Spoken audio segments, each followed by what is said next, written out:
Сәлеметсіңдер ме?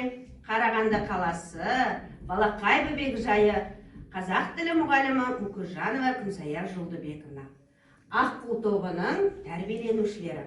Балалар, қазір мен сендермен бірге қазақтың ұлттық ойыны шаңырақ ойынын ойнаймыз. Ол үшін балалар, бәріміз 3 топқа бөлінейік. Қаны балалар 3 топқа бөлінейік. Мына шаңыраққа 4 бала. Мына шаңыраққа 3 бала. Қаны келе ғой. Отырыңдар қаны балалар. Балалар, енді мұқият тыңдаңдар. Ойын шарты мынандай болады.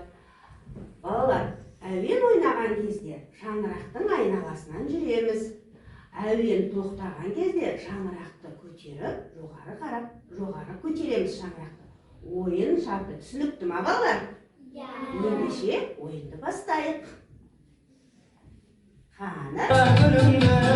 Топырақты түңкеріп, тарлан жануар, қайыстырып келдің қара жеріңді.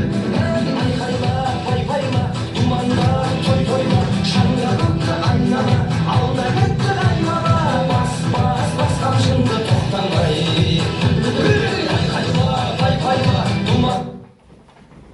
Шаңырағымызды жоғары көтереміз да, алдыға қарап тұрамыз. Қаны жоғары көтеріңдер шаңырақты. Тамаша, қаны тағы бір рет ойнайық. Шаңырақты жерге қойайық. Қаны. Той-тойла, шаңырақты айнала, алда кетті қаймала, бас қамшыңды тоқтамай.